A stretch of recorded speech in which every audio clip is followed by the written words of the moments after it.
Welcome to the Dork Forest. Jackie and her pals will never bore us. Shameless confessions about our obsession will make us laugh and smile. So let's explore the Dork Forest and dork out for a while. Hi, I'm Jackie Cation. You are about to listen to the Dork Forest. Let's give you the info about it. First of all, you know the websites. dorkforest.com, thedorkforest.com. If you like a determiner, jackiecation.com has everything. All of my podcasts, including videos of my stand-up schedule, merchandise you can purchase if you would like, and a lot more info than you possibly even need. Let's do the credits. Mike Rickberg sang and produced and composed that song at the beginning of the show. He sang with his wife, Sarah. It's very beautiful. At the end of the program, he sings his version of the Mexican hat dance. That's Mike Rickberg. Vilmos fixes JackieCation.com. He is the web designer over there. And Patrick Brady fixes the audio. And in this case, there's a video intro. Very exciting. Anyway, those are the websites. If you want to support the show, you're doing it already by listening to it or watching it. And another way is to tell your friends and family, go on iTunes, do a review. Another way is to just give me money. Yeah. You could go use the donate button. You can make it even monthly if you're okay with making things monthly. You do a PayPal monthly. There's a monthly choice on PayPal. The PayPal is a button on the Jackie Cation or the Dork Forest website, and it goes directly to me. Thank you very much. I will use it wisely or foolishly. Your call as well. Now, my email address, jackie@jackiecation.com, is where you can contact me if you have any questions or concerns and about the Dork Forest. And I do have a Venmo account. It's Jackie-Cation, oddly enough. Another way to support the show is on dorkforest.com and jackiecation.com. There's an Amazon link. And the Amazon link just takes you to Amazon. You order like normal, and it supports the show because you came from JackieCation or dorkforest.com. Very exciting. Other than that, there is a Bandcamp. You can, if you have listened to all the episodes that are free and you need more content, there are several live episodes that are at thedorkforest.bandcamp.com. And those cost me a couple of bucks, so I charge a couple of bucks. There's also a storytelling album there that you can listen to some stories that I did live. And there are 17 free episodes before the Dork Forest was pre-recorded. So the audio isn't very good, but the guests were super funny and fun and dorky. So if you want to do that, go to thedorkforest.bandcamp.com. Other than that, let's see if there are other things that I should be talking about. Possibly the merch. Yeah, if you want to buy merch. The only other thing I want to talk about is the merch. You can get Dork Forest t-shirts, and you can get stand-up comedy t-shirts. You can get my albums or my DVD over at jackiecation.com/merch. There's pins, there's a challenge coin, there's a bunch of new things happening over there. Anyway, a lot of information. I don't think I've missed anything, but who cares? Let's get into the show. Hey, Jackie Cation here. Just gonna jump into it, Ron Funches. That's what I've decided. Okay. How you doing? I'm doing okay. Yeah, you're sitting. I see a lot of action figures behind you. Welcome to the Dork Forest. Wow, we could do this. Speaking of being, all right. Here's my question: Is it at Ron Funches everywhere? I think everywhere but Instagram. It used to be on Instagram, and somebody else had that, and so it's Ron Funch on Instagram. Oh, that's right. It's Ron Funch on Instagram, and then Funches on Twitter and such. Mm-hmm. And then you probably have a ronfunches.com. I do. Catchy. You can see no dates. No dates as we sit in our homes. It is, I want to dork out about something you love. Okay. That's what I want to do. Okay. You love so many things. You have a podcast called Getting Better. I was on it. It was inspirational. Yeah, I'm glad. I hope so. Yeah. How's your vision board? It has been moved to the top of my car, but every time I walk by it, I touch it. I touch a different thing. And I'm like, think about that. Do you remember that thing that you wrote there? That's a thing you could touch and think about for a second. It's really good. It helps you, like, just because there's so many days, it helps you then go, okay, what do I do today? Okay, I can do something that moves me towards this. You know? That's exactly where I'm at with that. That is what happened. So getting better, people should get in on it because it's super positive and super, I kind of... I think I told you this, is that I teared up a little bit, got a little emotional when I was making that vision board. And you were like, I think it was you who said, well, then I guess you're doing it right. Because you're supposed to. You're supposed to get emotional about the things you want that you didn't want to say out loud. Yeah, I think I always call the show like it's just a friendly interrogation where I give people who aren't used to compliments and praise a lot of compliments and praise, and I kind of remind them of the journey they've been through. So a lot of people end up crying or getting a little teared up, but I think it's important to let people know how much they mean to you while they're still here. I think so. I mean, that's a lesson I've been learning over and over. So I just like to, when especially there's people I've learned from or, whatever, I just want to let them know how much I appreciate them and that I've seen the things that they've done. That if that isn't a reason to go find Getting Better on the interwebs, I don't know what is, because that's a good one. I'm going to do it. I'm going to jump into some dorkdoms that I know you have. Sure. Wrestling. It's not happening now, or they're in empty rooms. What's happening? It's like stand up. Are they doing any wrestling on Zoom? Pretty much. They're doing the shows and then they're doing it in front of no fans, or sometimes they'll have the wrestlers who aren't working, the lower card wrestlers come in, and then there's their job to cheer for the other wrestlers. But it's been a big, right now, at least for me personally, it's just been for the last couple of years, there's been a shift in. I love pro wrestling a lot, but I've been having problems, with WWE because of just how deeply ingrained they are into the Trump administration and things of that nature. So really, you didn't know? Okay, we could dork out about that. Well, we don't need to talk about knob job, man. It's He's in the WWE Hall of Fame. Is he? Is he? He's wow. All right. Well, are there any it would be a nice character then, because I know that I've done several episodes on wrestling, so I do know that that there's a story that's told and characters are created to create storylines. Mm-hmm. Maybe there could be someone who wants to rip that out of the Hall of Fame. Someone who goes in and just goes, he doesn't belong here. This is gonna be a wrestling match. It's gonna be a war, and that's possible, but if they do that, they would make that guy the villain because that's how they do things. And the last time, the most recent one is that Daniel Bryan, who's like a big, he's in the veganism and really big in the recycling and stuff, and that became his plot line that he wanted people to recycle and be better for the planet, but he was the villain. Oh, the fucking bastards. Okay. Now, why are they taking wrestling away from people who just wanted wrestling? They just wanted wrestling. Well, that's how it's always been, actually. Wrestling is one of the most xenophobic and racist and historical sports that there is. It's always been a reflection of what's going on in society. When I started watching, it was all about, Hulk Hogan fighting Russians and stuff, Oh. All right. Well, I suppose. See, because I haven't watched it since the Crusher and Baron von Raschke, and my grandmother. So, which is weird because Baron von Raschke was the bad guy. Yeah. And the Crusher was the good guy. And the Crusher lived in South Milwaukee, Wisconsin, where I'm from. But he was, in real life, a dirtbag. He was not a good person. It turns out a guy who beats people up, even for fake for a living, might be a guy who hits people, like his wife and his kids.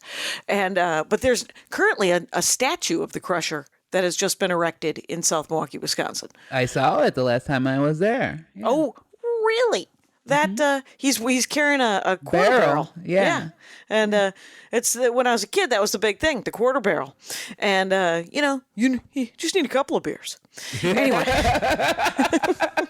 Yeah, I mean, so even then, even though you weren't paying attention, there was a xenophobic slant to what was going on there, and that's how it's always been. But what hit me hard recently is that there's a gentleman who passed away named Shad Gaspard.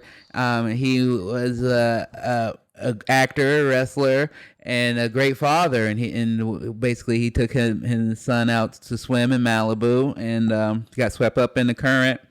Ooh. And when the lifeguards came to save him, or the Coast Guard, or what have you, he directed them towards his son first, and when they went back to get him, the undertow had taken him under, and so he lost his life saving his son. And there was just this big outpouring of like just how big of a hero he was and how many people loved him from all over the industry. People as high as The Rock, people like Batista, people in acting who had worked with him as an actor. Right. And I love that. But then it also hit me hard that when he was a wrestler and when he was a character, and it wasn't because like he wasn't a bad guy, but I hated him. I hated his character. Okay. Because he was in a tag team called Crime Time, where it was him and another guy, and they wore big dookie chains and Timberland boots to the wrestling ring, and they would steal from the other wrestlers. Uh-oh. Crime Time. Yeah. And so I was like, what's this stereotypical bullshit? And so then I'm, hearing him after he passed, I got so mad. I was like, why didn't I get to know this guy? Why didn't I get to know the hero? Why didn't I get to know the superhero? And it'd be one thing if it was like, okay, he's playing a character, because I know people will say that. But like when it comes to wrestling, like in black wrestling in particular, there's only usually 2 or 3 type of characters. There is threatening black male, and then there is non-threatening dancing black male. Oh, good Lord. Not surprised, horrified, but of course, so Crime Time was a tag team and they were both black guys? Mm-hmm. Okay, so, and somebody else writes those plots, right? I mean, it's not usually them going... Yeah. White guy. Yeah. And what even, because the thing that I learned while people were talking about him on a radio show was that there was another guy who he's friends with named Tyrus, and he mentioned that he was in a competitive tag team. Mm-hmm. They were both coming up in developmental, which is kind of the college before you graduate and go into WWE. And so Shad and JTG were in Crime Time, and this other group was in this group called Strike Force, but they were saying it was basically the same gimmick, that they were just competing against each other. Whoever got ready first was going to be the people who took off. Was it going to be Strike Force or was it going to be Crime Time? But either way, it's the same gimmick. Right. So, it's like, it's what they say. They're only hiring one woman. They're only hiring one black team right now. And so then you end up being pitted against other people who you should just celebrate and go, well, what about, the scientist duos who happen to be black dudes or whatever, and, well, boo. What the fuck? Yeah, that's where I've been at for a thing where I was like, oh, no, I don't want to have these realizations going on in my head while I have this background full of action figures. Right. I'm just trying to watch some soap opera here. Why's it got to be so full of hate? Yeah. And I just want it to be full of wrestling. Because the thing that I've talked to other people, I had Open Mike Eagle on, and he was telling me that he always wanted to write for the scripts because the backstories were so crazy and so wild that you could come up with anything. It could be aliens, it could be demons, it could be, the world is frozen, and then this guy came out of like Mole Man, and but now this is weird. I was watching the first X-Men movie, and Andy, my loved one, was telling me that the guy who played Sabretooth was also a wrestler. Do you know who that guy was? I don't remember his name offhand. I don't think he was like... He didn't break out like The Rock did. No, he wasn't like he was just like, he wrestled for a bit and then found his calling acting. Oh, okay. Well, hopefully he's still acting because he was actually really. He looked like he was. You know, when you watch a movie and you're like, oh, that person is having the time of their lives playing that part. Yeah. And it looked like he was having a really good time being Sabretooth. So when you think about it, because wrestling is just acting, but it's also super athletic. Mm-hmm. Yeah, that's what I learned from going to the wrestling school. I went for 3 months, and I was like, "Oh, this is like acting mixed with gymnastics, mixed with actual grappling." And Right. and I was like, "I'm only good at one of those things, and not even, and only kinda." Acrobatics. I'm not athletic. Or bendy. I would like to be bendier. That's on my vision board. But Yeah. what 3 months you spent in a wrestling school? Yeah. How was it? What was I it? loved it. It was called Santino Brothers Wrestling Academy. It was in the Bell Gardens, so like an hour south of where I live. Okay. And, so I would drive down, and I think they had to close down because of COVID and stuff. But they were like basically in this little storage locker facility. So you walk really? down these different storage lockers, and one of them was opened up, and there was a wrestling ring, and people, getting ready to train. And I really loved it because I'd never done team sports or individual sports. Right. It wasn't like, how about fly fishing? Anything? Was there? No, neither sport, neither of the sport, team nor indie. And so it was a new experience for me of like going in, shaking people's hands, pushing my body to new things that I never did. And by the time that I quit, I could like do a little sequence where I could, pull somebody off the ropes and jump over them and pass them over and body slam them.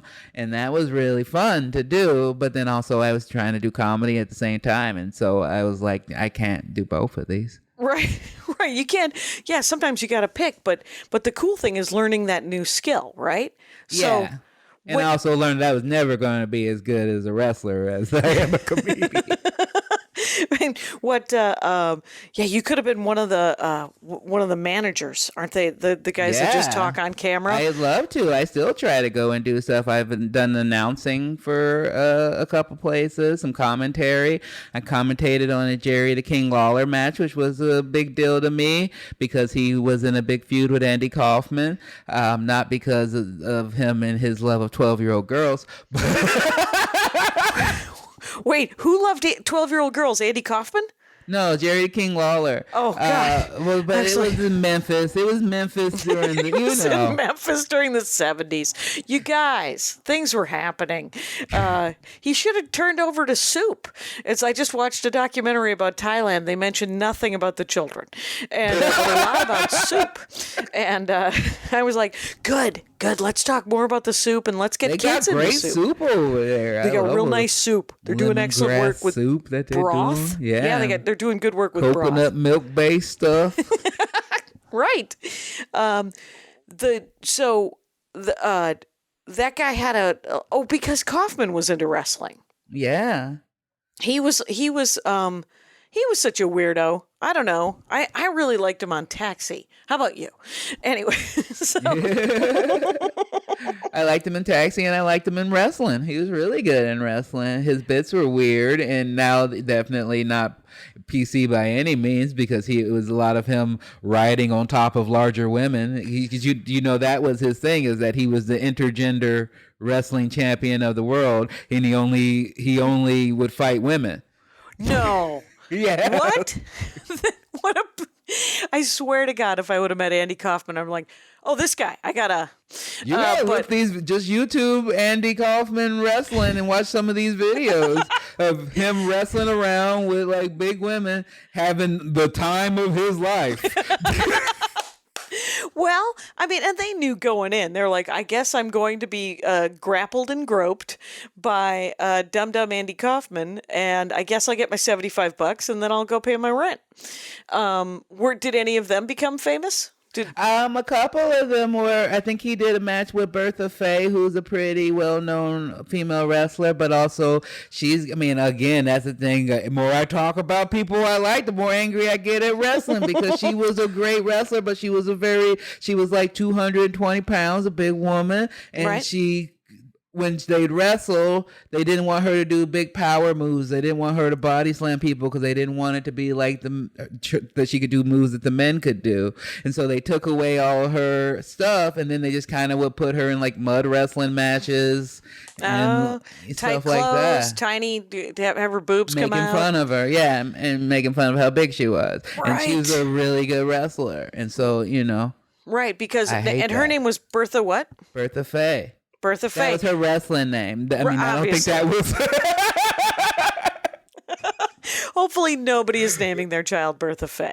And but I will say that that I would look up Bertha Faye's because I know that the martial arts lady, Ronda Rousey. Yeah, I watched a couple of her fights. And those are just fights, right? There's no drama there. There's just. Well, it depends. She also wrestles. Oh, does she? Yeah. Okay. Is her character that she's a person who can take you down in a heartbeat and then squeeze you to death? And then she's like, "This is fake stuff. I'm gonna come in and beat you guys all up." I kind of love that that's her character. And when she's clearly being paid to pull her punches, right? Yeah. Because that's what the school was. Did the school teach you how to do that to make it all look I didn't make it that far. No? 3 months? No, not in 3 months. The first month was all like, let's get you ready to stuff. So the first month was a lot of just squats and burpees and just work it out. Yeah, just working out. They made me do one time they made me do 350 squats, and that was horrible. I hated that part very much. Yeah, I don't. Nope. I threw up once, and then they made me clean it up, and I was like, "You guys made me throw up. You should clean it up." Right, and I'm paying you for this school. Seriously. Yeah.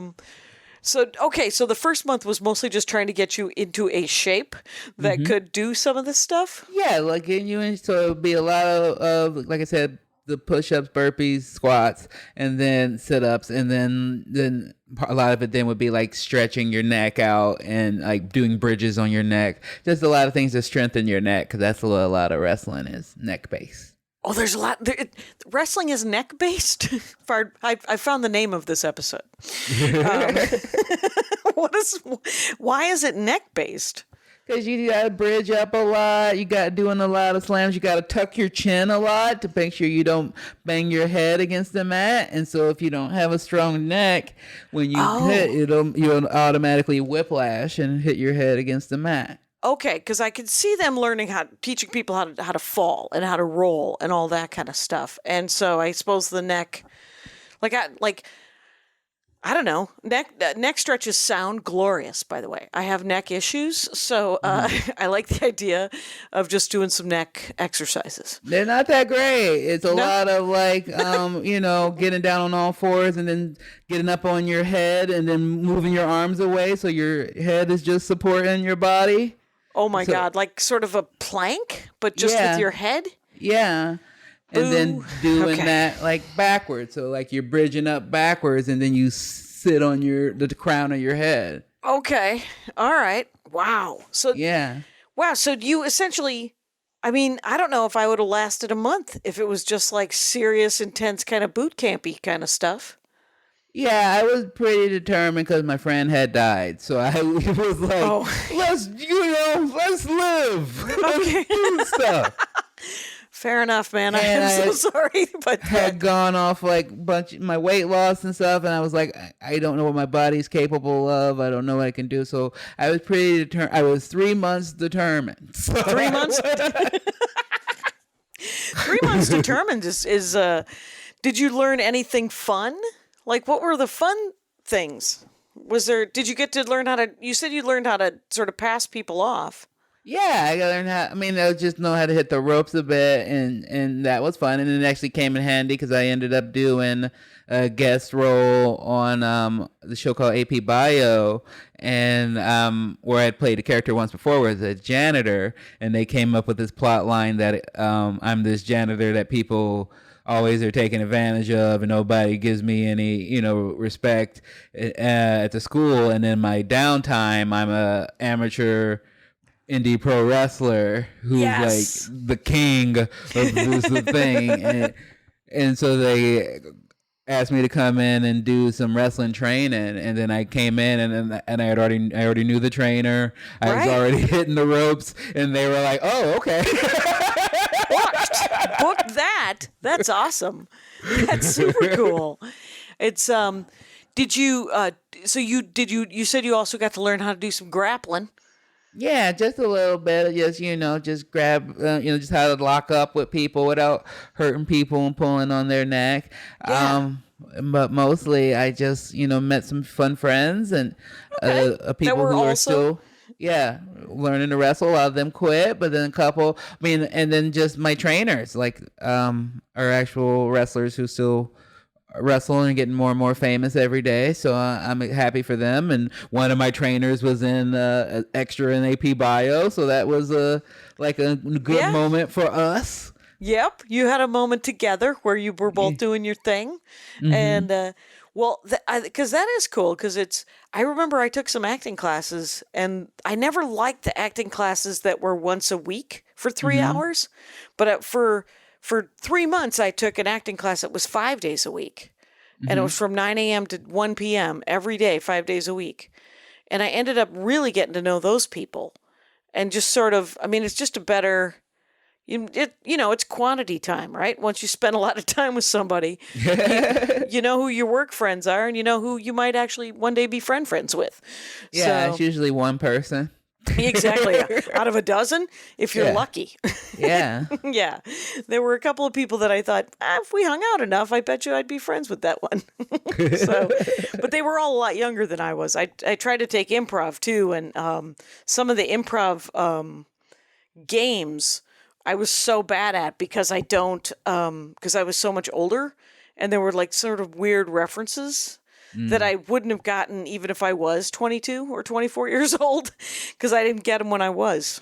I went to a couple improv classes, but I think the fact that I grew up in the South Side of Chicago really made it difficult, because I lived in Oregon. I know a lot of people, but like, this is really the whitest thing I've ever seen.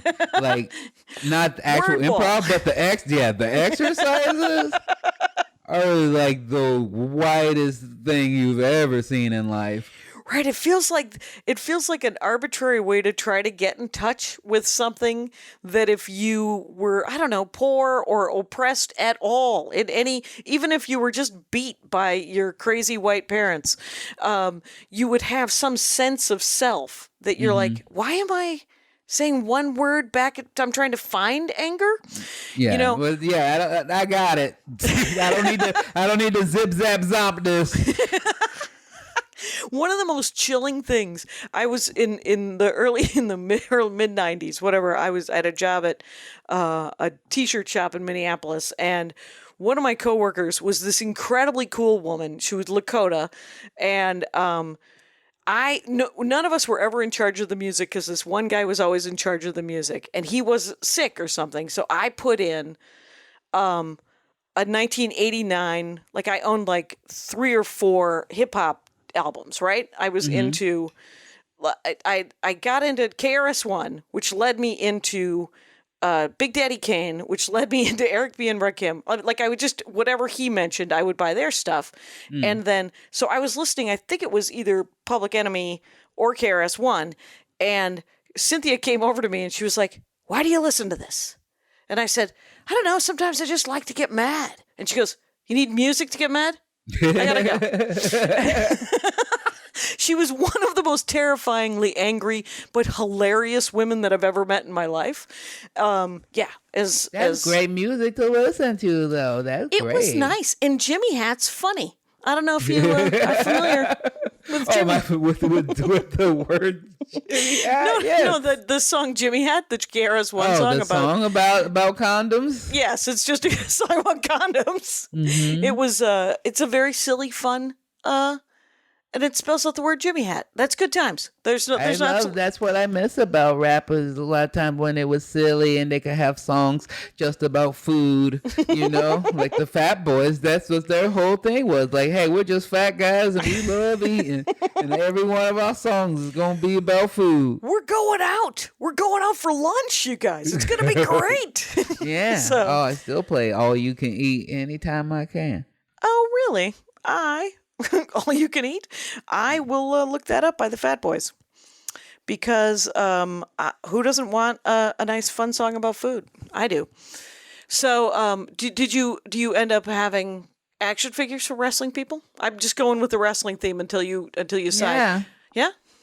Do I have action figures? Of wrestlers? Yeah, I mean, that's what these are. Are they all wrestlers? Those are all wrestlers. Oh, okay. Because seriously, like, I am sitting in a room with a curio shelf with action figures in it. Oh, yeah. And none of them are wrestlers. So No, it could these be are anything. all wrestlers. Let me grab a couple. I'll be right back. You vamp.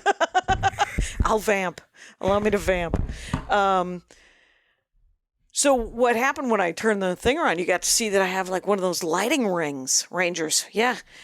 It makes the room super hot. So right now, you want to see this one? This is the other light I'm using. It's a lamp without a lampshade, and it's got, you know what that white thing is? It's a Swiffer.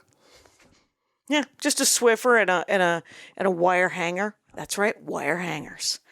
And I wonder what Ron Funches. By the way, we're talking with Ron Funches. It's at Ron Funches on Twitter and at let's see, what did he say? Ron Funch on Instagram. And he is a great comic. He's a great actor. He's got a lot of comedy out. He's got a lot of acting out. He's got Getting Better. You're going to want to listen to that. That's a good time. And he has come back into the fold. Let's see what he's brought with him. Ladies and gentlemen. A few of my toys that I see now, since we talked about it before, I want to show you one of my favorite of the things that I got. It's this 2-pack that is Jerry the King Lawler and Andy Kaufman hanging out together. Andy Kaufman's wearing a little neck brace. Oh my God, that is a neck brace. Mm-hmm. Wow. I thought it was a turtleneck. Because Andy Kaufman would look good in a turtleneck. He's kind of sense. Yeah. Yeah. It's still in the box. Is that mint on board? I mean, I just usually don't take them out of the box unless I got them out of the box, like this one, this Bam Bam Bigelow, because it's from 1990 or something. Ooh, so Bam Bam Bigelow. Mm-hmm. He was a great pro wrestler. One of his best matches that he's known for was that he wrestled Lawrence Taylor, the football player, at WrestleMania, and he also co-starred in the movie Major Payne with Damon Wayans as the biker who got into Major Payne's face. That's it, Major Payne with a And then he Y. got murdered and found in the woods. It was a short-lived acting career on his part. It was, but he was like a candle in the wind. How was the articulation on the different? You would think with a wrestling action figure, you would want to be able to pose it real good. Yeah, the new ones are really good. Now the old ones, like this one, were just like they can only do one thing. Like he can only dance, so it's like he's doing a Soul Train thing. He's just moving it. He's like a Temptations move. Right. It looks like his arms are connected together, and there's some sort of it bounces back. Yeah, it's a little he's wound like, up a little bit. I'm slamming you, But it mostly just looks like he's doing a doo-wop swing. Right. And it looks also slightly out of proportion. Like his arms. Yeah. No, this is actually accurate to him. He actually was looks mostly like that. torso and tiny legs. But he was also very athletic. He was like 360 pounds, but his thing in the wrestling ring, he would love to do cartwheels, and he was one of the first big men he would get on the top of the ring and then do a backflip, which is called a moonsault. A moonsault? Mm-hmm. Let me just, first of all, 360 doing that? Yeah. That is an amazing amount of body control for a big guy like that. That's awesome that he could do that. Yeah, I got to look that guy up now. I'd like to see that. Oh, you would love it. Look up some stuff with Bam Bam Bigelow and Luna Vachon, just because Luna Vachon was his manager, and she is a pioneer of women's wrestling, and the fact that she was not trying to be a beauty queen by any means. She would shave half of her head and then like put these tattoos through her skull. Or I mean, I guess it's not tattoos. You know what I'm trying to say. Like, yeah, or she'd carve stuff into her hair, or would she do it would paint henna. into her face, or it would look like blue veins were all coming through her face, and then she talked like this. Do you think she smoked, or do you think that was a full-on character? She might probably both. Probably both. Sure. The scratchy smoking voice lady. There's something soothing about it from my childhood. You're just like, oh, that lady means well. Look at her. She probably didn't mean well, though. She definitely didn't mean well. Oh, she didn't mean well. She was a mean person. She was always mean. Was Bam Bam a good guy or a bad guy? Usually a bad guy. Most often, always a bad guy. Fair enough. Mm-hmm. And so what else you got there? Do you have any other? Yeah, I got a couple. I love the dead stop. What else you got? I got this guy. He's a junkyard dog. He's just one of my favorite wrestlers. He's polka dot pants? What's happening there? Polka dot pants. He's very fun, and kids love him. He was one of the most famous wrestlers before it went to like WWE, because he was, he wrestled in the South a lot, and he was popular with blacks, whites, everyone. He was just one of the most popular wrestlers because he was such a nice guy. Yeah. And so I love him. He's one of my favorites. Oh, that's awesome. Mm-hmm. What was I liked unless you have another action figure that you would like to show. Oh, I do. Please do. Bring it forth. That's the great thing about doing the Dork Forest on Zoom, is that I actually get to see people's stuff. Now, and I can post this. I got signed. It's from a lady. Her name is Medusa as a wrestler. In the WWE, she was Alundra Blaze, and she was like the women's champion, and she was a pioneer and well beyond her time, because she was an amazing wrestler. And also, she drove monster trucks and stuff for Monster Jam. What? Yeah, and she's just all around badass. Also a little bit crazy, but have you ever been to a monster truck rally? I have. I've been to a Monster Jam. My son's big into that. Big stuff. fan? Oh yeah. So monster truck that drive over? It's sort of like going to a demolition derby, right? But it's just giant trucks. Just giant trucks, and most of the things are kind of pre-crunched already. They try to keep it real safe, Okay, good. So it's nothing like flying out at you and things. Mostly people do it. It's a lot of jumps, really. Oh, I love watching those bike jumps and the motorcycle jumps. Those are always really cool. Like, you remember when we used to have the circus, and they would put the people in the motorcycle in that silver ball, and they would just drive around upside down in the motorcycle? Right. I love that. That was really cool. Did you ever hear? Your son might enjoy the next time it comes through town. Unless you've already been, is the horse circus. I don't know what that is. The horse circus was out at Thousand Lakes, and it was called like Visalia, but not. It was that's an onion. But the thing is the horse circus. It's 100 horses, and then it's people doing different tricks on horses and working horses together, and it's all in a giant tent, and they've got like a green screen with different, and it's the most beautiful thing I've ever seen in my life, quite honestly, circus wise. Is there food like medieval times? There is not. It was actually, the worst thing about it was that it was more of, they treated it like a theater experience. So there was like a red wine situation. And I'm like, that's not I want meat while I'm there. I want something on a stick. I got horses here. They're pooping probably. Yeah. I'm at the fair as far as I'm concerned. Yeah. I want something deep fried. Yeah, bring it. I would like a bready item. And, but if you ever get a chance to see those horses, they're pretty damn cool. But I will say, because how about a tractor pull? Have you ever been to one of those? Never been to a tractor pull. They're pretty I've boring. been to a couple rodeos. Full-on rodeos where? Oregon. We have big rodeos in Oregon. So I've been to the, I think, Silver Lake Rodeo. I've been to just the, I don't know if it was state rodeo or something, but I've been to, especially as a teenager growing up in Oregon trying to date white women, I went to a fair share of rodeos. Did you get to see good rope work? I saw some rope work. It was a lot of it's craft based. A lot of it was like, hey, I made this purse, or I make these belt buckles, so like a swap meet. A lot of it, and then also like, look how big are these pigs I raised are. Oh, so it's kind of like a little state fair of all of its own. Yeah, it's a bit of a state fair, and then they have the events that are going on with the riding and the yeah. Is it mostly horses or mostly bulls? Seems like it's mostly horses. That's good. I like because bull riding, I'm unmoved. Mm-hmm. I've never been to a rodeo, but I'd like to judge it from afar and having never been. But yeah, it's hard to if you go. It's a lot like, like I hate guns, but like if you go to a shooting range, you're like, oh, I get it.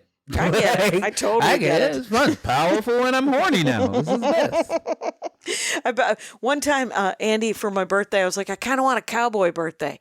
So we went riding in the equestrian center with some seriously old, hacky horses where you plod along. And that was $20. And then we had a barbecue, and then we went to a gun range. And it turns out I live in Van Nuys. There's a lot of gun ranges in Van Nuys. Yeah. But we went. And my only funny story from there is that it was kind of like a bowling alley where you had to rent or use their headphones. Mm-hmm. Sort of like you get shoes at the bowling alley. Oh, grosser, but seems grosser. Grosser because I said to the guy, "Hey, do you spray these like the shoes at the bowling alley?" And the gun range guy was like, "No, use them, don't use them." Okay, all right, so. Well, but I never spraying them now. I hope they're COVID. I hope they're spraying them. And I will say that shooting guns was pretty cool. It was kind of a cool thing. But that's why I shouldn't have a gun because I would want to shoot it a lot. I just don't believe that I should have a gun. I don't believe anyone should have a gun unless you can watch them play Call of Duty, and if they don't shoot their teammate once, then you can have it. But watching myself play Call of Duty, I know anytime I'm startled, I pull the trigger. So I would think that I would do that in real life as well. Right. So. I'm not. Yeah. I had pepper spray once. Guess what happened? I used it. You introduce pepper spray into the plot. Anyway. In the first act, it's going to get you. Wasn't cool. Don't give Jackie anything. Don't. Yeah, I also like that you said the horses were hacky. It made me think they were like, well, what's the deal with millennials? They were a little hacky. Here's a weird fun fact is that my nickname in college was Hacky Jackie. And it isn't cool. But the reason was because I played a lot of hacky sack. Mm-hmm. And I used down in Eugene, Oregon. Madison, Wisconsin. Eugene, Oregon of Wisconsin. What I like about hacky sack is that you could hold a beer and do it. So that makes sense. Yeah, hacky. Yeah, that's a horrible name. Better than Sacky Jackie, though. It is better than Sacky Jackie, but it's terrible if you're a comic. And because one of my friends used to call me Jack the Hack, and when I started doing stand-up, I was like, you got to stop calling me that. This is not going to end well. That hurts my soul. It really does. And I was always a team player anyway. I wasn't a very good hacky sack player. Call of Duty. Have you played Call of Duty? Oh, I love Call of Duty. The newest Call of Duty is the best Call of Duty of all. It's so great, and it's been a great companion and support. I mean, if I could just take this time to really thank Call of Duty for two games, really, Animal Crossing, Call of Duty, for helping me get through these troubled times. When I've been down and out, one of you have been there. When I needed hopefulness, Animal Crossing is there to help me plant a garden. And when I need to murder somebody, Call of Duty is there. And it helps me socialize with my friends. We have a group of three of us that we pretty much play together every day. And it's really been helpful through this time seriously. So. No, I bet, because you need to get off some steam, and what I do is I dig up the garden. But the what I had a skunk do that in my front yard the other day. well, was it cute? It was super cute, but also I was like, man, animals are real brazen right now, just hanging out in my front yard. And it was cute until the morning when I went, and I was like, that motherfucker was digging. Yeah, I think they hibernate inside of stuff, don't they? Or they live in Probably. holes, I think skunks I know do. we had people like come by my house, and they were like, we think you got some rodents under the house, and maybe that skunk is one of them. Is one of them. Busy, you got to make sure the screens are tight. That's what I'm told. Yeah. Screens especially right now, they just, they out there scavenging. Yeah, but we got cats wanting to have kittens under our house all the time. And Andy's like, they're like, this is the fuck spot. It's gonna have a lion in. Have about Andy had to crawl under the hedge and grab a bunch of kittens so that he could raise them and get them fixed. He can't fix cats fast enough in this neighborhood. Anyway, too much info. Yeah, because it made me feel like he's just doing it on his own. Like he's just right. taking them back to the garage. Tiniest of all scalpels. No, he's dashing off to fixnation.org. And the only problem with Fix Nation is they're like, we'll fix the cats for free. You just have to catch them, and then you got to take them back. And he's like, how about I catch them, you fix them, and you keep them? And they're like, nope. Yeah, nobody. That's a bad deal for them. Nobody wants to keep, like, what do you want me to do with right. it? What, I'm going to have 70 cats? I can't possibly have 1,000 cats. So, but, so Call of Duty, is that one available just as a disc that I could play on our PS4? Yeah. Or do I have to play over the airwaves? I mean, if you want to play with other people, you got to play online for sure. Okay. But there's a single player component that you can play. It was actually pretty fun. One of my favorite single player components, because you got some points you got to play as a civilian little girl and stuff, and that was new interest for me. Wow. And seeing that in the war zone, that was interesting. Yikes. But multiplayer is where it's at right now for sure. Okay. Sure. But what's great is that it's like you could get it on anything. So if you play it on your PS4, even though I have everything actually. I think you have all of the kinds of things. I really do. If not just for you, you also have a young man that you've been.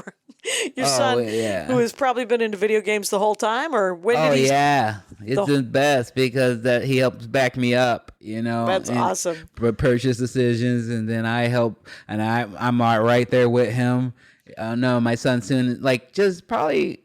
No, one of my earliest memories is him pushing him around in a stroller with him wanting to play with my little Game Boy Flip Advance thing. Oh, he loved playing with the Game Boy Advance SP when he was like 3 or 4. And then we would play Xbox together, and he was real into Halo. And I always remember I could see a shift in. It was like watching your kid grow up and watching his first steps, but through video games. Like, 'cause I remember we'd play Halo together, and he'd always get upset if he died. So I'd have to basically escort him through the game and babysit him and be next to him, shoot who's ever trying to shoot him. Right. And that's how I'd play. And then one day I was playing like that, and he just took off ahead of me. And by the time I caught up with him, he had murdered the whole level, and I was like. Oh, that's my son. He doesn't need me anymore. That's it. It's so beautiful when they grow up to be able to wreak their own destruction on the video game. Oh, yeah. Good for him. I love it. That is, I used to play all the uprights, and then I have, the last game I tried to play on PS4, I ended up just playing it for, you got to, do you have that thing where you have to relearn the different controls? You have to spend about 20 minutes, or you're so dipped, you're like... I know all of them. I know that basically the Xbox, PlayStation are the same, and then Nintendo is the opposite, where they use B as their B and A is basically their confirmation, as opposed to the bottom X. The right A is their confirmation. So interesting. Okay. Mm-hmm. So what is confirmation on Xbox is actually cancel on Nintendo. Oh, okay. Oh, so don't cancel. 'Cause Yeah. Then you got to ask the question again. Yeah. And right. I spent, I spent maybe 8 hours, but I haven't played any of the systems in so long that I would have to really get into it because I tried to play Spider-Man. Mm-hmm. And It's it a was good great. game. It's such a beautiful, great game, Mhm. and it was super fun. But I just, I got That game frustrated. takes me back to what's the name of that show? Oh, the one with Kevin Nealon and the guy from I forgot Weeds, it. weeds. No, not the good one. Not the good one. The one with the guy from Friends. Oh, David Schwimmer. No, we both can't remember. Right. Why don't Well, why either don't I let way. you believe that? 'Cause, Yes. Either way, I was co-starring on the show, and it was fun because I got to work with Stacy Keach, who's like a legendary actor who Oh, yeah. I love. But I also didn't have much to do, and that game had just came out, so I would be in like one scene or two scenes each. They had me for 3 episodes, and I Right. would be in 1 to 2 scenes each episode, both of which they'd it was like multicam, but Yeah. they would pre-tape my scenes each episode. So I would be done by Thursday, and I just have to come Friday to do the curtain call. Right. And so I spent 3 weeks just platinuming Spider-Man and getting paid an ungodly amount of money. that is a win. It was a win, but it felt not funny and not productive the whole time. Well, yeah, then you feel like, oh, they don't like me enough. And you're like, no, they like you enough to pay you to go platinum. That's what they do. And Yeah. Here's my question. What do you play Animal Crossing on? What On platform? my Switch, on my Nintendo Switch. Oh, is it only on Nintendo, the Animal Crossing? Mm-hmm. Yes. Okay, because Aldrin, you It's know Aldrin, exclusive. right? Yeah, he's my Switch buddy. Yeah. Okay, because he's been trying to get me to get Switch since it came out. And I was like, no, I already lit a pile of money on fire buying this PS4. Yeah, you're out of luck now. Anyway, it's difficult to find a Switch right now. Oh yeah, I bet because of the cute quarantine, Mm-hmm. and but the game that I play is just it's a phone game called Marvel Puzzle Quest, and it's just a match 3, Yeah. but you get to power up your superpowers. They go super into the deep. They go into the boxes. They go into the long boxes, and they get characters from the middle of like nowhere, and you're like, who is that? And then I get a small lecture from my husband. Well, let me tell I you this. wholeheartedly recommend a Nintendo Switch, though. It's just a great system to have around. Animal Crossing looks adorable. So do you have animals? Are you an animal? What is it? No, you're a human, and in this new one. Before, in the past, you were the human mayor of an animal town, and now you're the human representative of an island that animals come in and live at as well. And so basically it's just your job to get the island together, get everything looking how you want it to look, build your house, get your house together, buy a new, expand your house, get a basement, get a second level, and also, just be involved in the community, making friends, finding people's lost stuff. Is it like this? Is it like The Sims kind of? It's a bit like The Sims, yeah. But with animals.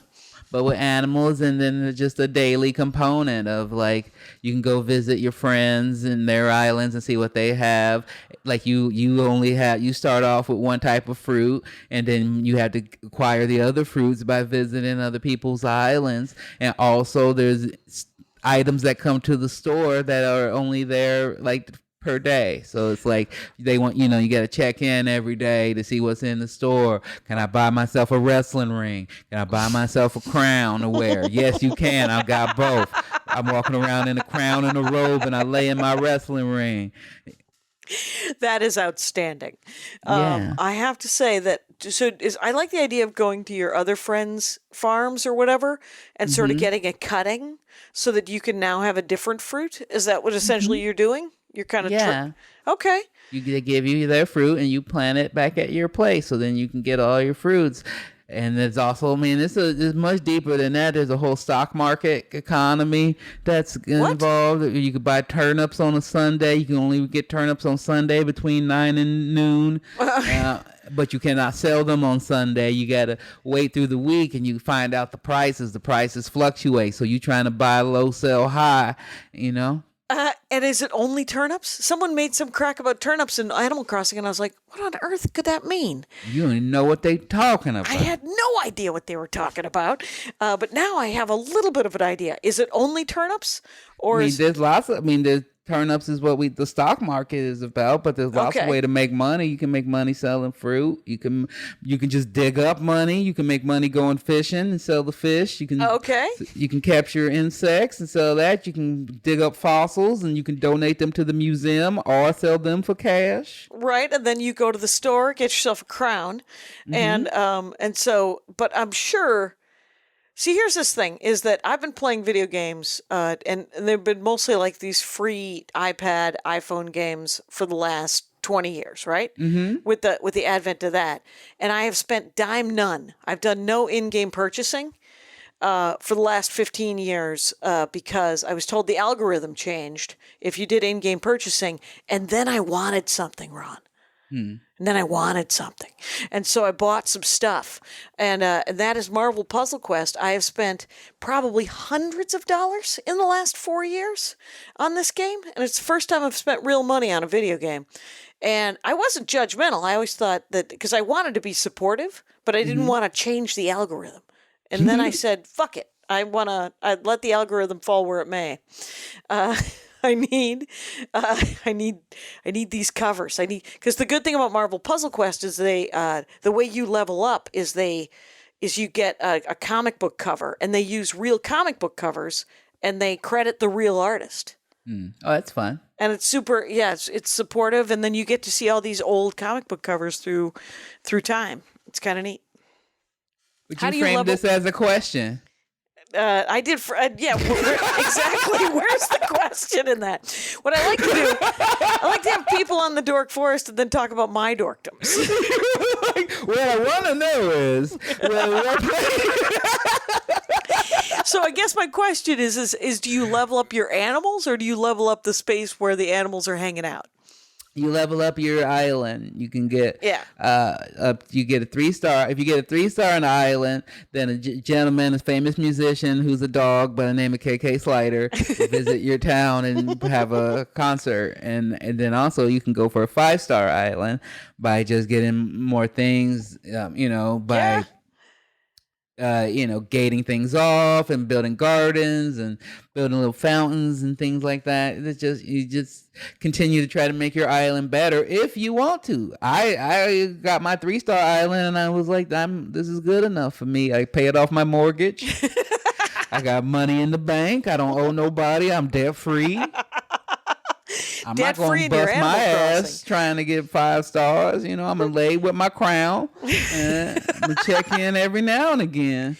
These are the same people who want to buy a house that's bigger than they need and above their means. You're like, my house is huge. No, my house, real life is amazing. I put out a whole quarter of the island. It's just my area, and I pushed all the animals to one side of the island where they basically got to hang out in the projects. And I got a big old estate and a bunch of keep out signs. Have you ever been to Hearst Castle? Does it look like that? No, I never been there. I'd like to. Hopefully I will get to go. That means you can just go there anytime, right? Yeah, I think it's like $20 to get in. There's 3 different tours you could take. The weird thing about the Hearst Castle is that it looks like my grandmother, immigrant grandma, was given millions of dollars because it is decorated by the goofiest, tasteless. It is just. It's pretty, and I've been in Saddam Hussein's guest house. So the Hearst Castle is fucked up. Who booked that gig? Scott, remember Scott? Oh, he's dead. The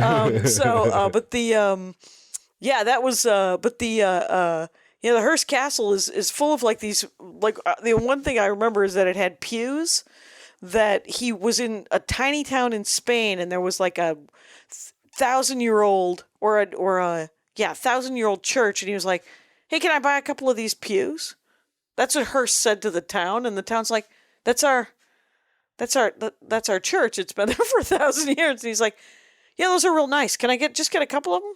I'm going to use them for benches for when I have people over to dinner." And and they're like, "No." And he goes, "How about this?" And he goes, "Yeah, take them." And so he just gave him a giant bag of money, and he's like, "I'm going to take those back."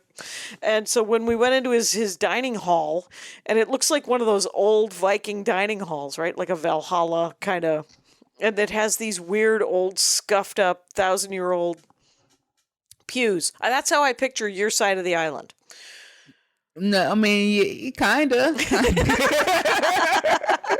You're like, what? You're not? Can I have that Buddha? It's 6,000 years old. Yeah, you don't like money? Can I have that?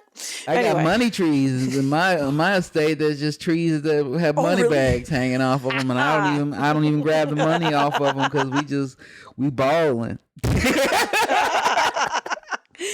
Oh my God! It's just a show of wealth. It's a show of wealth. So you played with. So you have there's people on your team who you like your friends. They go to their 5-star islands or their 4-star, 3-star islands. What is it? Just design? Is that what you like about it? That you just get to design a new a garden, or?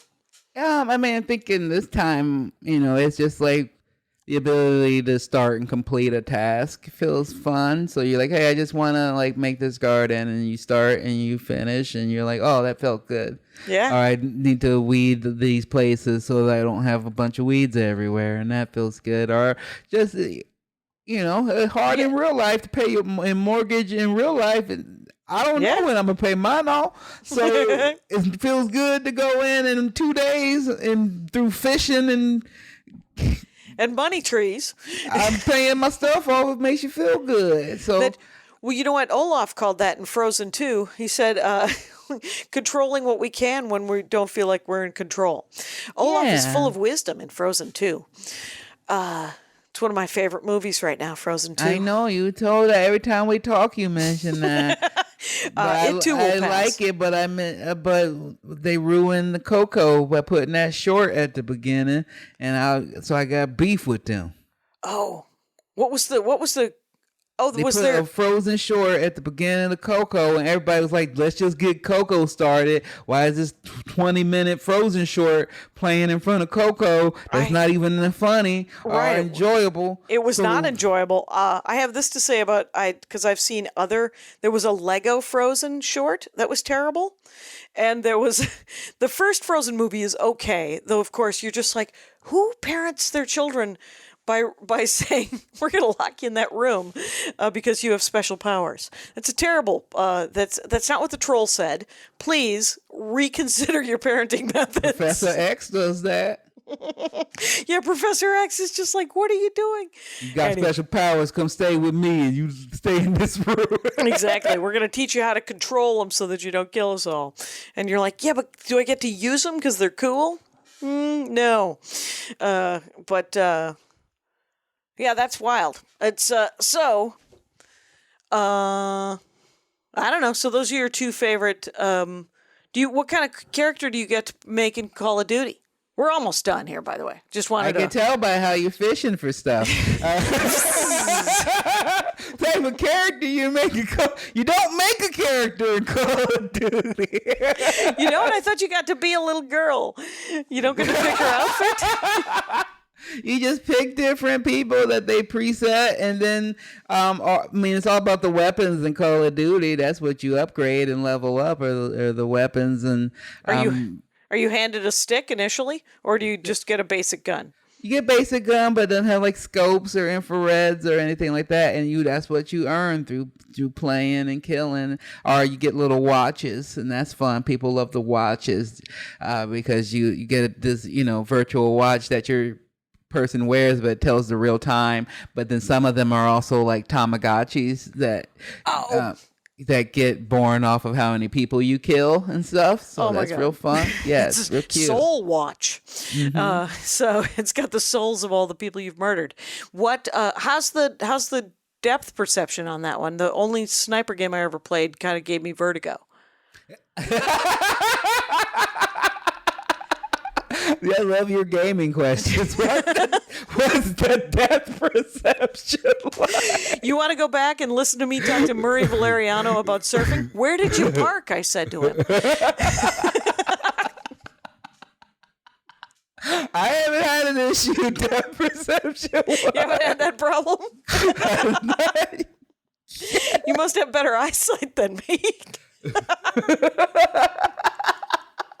Thank God I made really you laugh. Fun. There's also this new mode that people really love called Warzone. I don't know if you guys talk about this in your household, but there's been a trend of these games where it's like 100 people, 150 people, and it's the last man standing type of thing. So that's what a lot of my friends play. It'll be a groups of 3 or groups of 4, and we'll play together against each other and try to, be the last team standing. Okay, so all the teams just end up in some square, and you're like, we're doing it. It's a big map, and then it's like Big a battle circle map. that tells you where, like, if you're not inside this circle by the time this is up, you're gonna die. So you gotta so it keeps getting smaller and smaller. It keeps drawing everybody closer to each other. Oh, that's kind of cool. Yeah, it's really fun. Yeah, it sounds cathartic, quite honestly. Yeah, it is. I know that when I used that's what Fortnite is. That's what Fortnite is. Oh, is that a mass murder kind of thing too, or? Yeah, but you also build stuff, and then it's the last person standing. Is it? It's a whole genre. But is Fortnite? By the way, I can't stop calling it Fork Knife. That's fun. And, that's fun. That some lady thought that it was called Fork Knife, and she was like, "My son wants a video game, and it's called Fork Knife." and the clerk is like, "No, it's called Fortnite. Yeah, we have it." And she's like, "No, it's not Fortnite. It's called Fork Knife," and she would not give up. And he was like, "Yeah, I guess we don't have it then." Anyway, so not making that sale. Well, it's even funnier because it's free and you just download it at home. She didn't even have to. Didn't have to buy anything. Her kid sounds like a maroon. The kid just download it, buddy. And what are you asking your mom for? Maybe it was a plushie related to Fork Knife. Like you can go get Minecraft swords and stuff. Yeah. Is Fortnite at all like Minecraft? No, because you're building stuff. You just build for murder. I don't even like Fortnite. I don't play Fortnite. That's not my jam. Fair enough. Like straight murder. Don't throw building into it. I'm not about building. I'm about destroying. Just destroying. We're just gonna work this out by destroying all the things. Yes, please. Ron, thank you for wandering around the Dork Forest with me today. It was fun. I always love talking to you and talking with you. Yeah, we did a thing where we talked, and it was I got to learn about the things you like, and that is always fun for me when I find, though it is a classic Dork Forest where I want to share things when I want the other person I'm talking to like me more. It's Rangers, if you listen to all the Dork Forests, you'll see a pattern when I'm like, but what about this thing do you think this is interesting? Anyway, so everybody, Ron Funches, find him on your television, find him on your iPod, listeners, and find him in your comedy clubs when they're back, and all the things. Because Ron, specific plugs. You got specific plugs? Yeah. Do it. I got a show. A show. You got a show. I host a show. I don't know when it's coming out. It keeps changing every week, but look out for it. It's called Nice One. It's coming to Quibi. Hopefully. Yeah. Hopefully. It's called Nice One. Check it out. It's a game show that I host where you have to be nice to each other. It's a competition of kindness. I think it's sorely needed in these times. So just look out for that by following me. Also, since this is a very dork related podcast, the dorkiest thing that I'm currently involved in that I love is a show called Harley Quinn, where I play King Shark. Yes. I think it's an amazing cartoon. I think it is a wonderful spiritual successor to Batman the animated series, but for adults. And if you could check that out either on Sci-Fi or the DC Universe, that would help me because I want to keep working on that show. Excellent. and then all the albums, and then just call at Ron Funch on Instagram and Ron Funches on Twitter. Yeah, just follow me, support me. Watch my special that came out a year ago called Giggle Fit. It's still good, just even though it's older now. In fact, I think it's gotten better. It ages well. Thank you for doing the show, Ron Funches. It's a pleasure, Jackie. Rangers, you know the rules out there. Take care of each other. My hat, my hat, my hat. They're dancing around my hat. My hat, my hat, my hat. Well, what do you think of that? If it looks like a Mexican hat dance and it sounds like a Mexican hat dance, it's most likely a Mexican hat dance. So take off your hat and let's dance. Yay! Oh my God. Why don't we just call that as the end of the show?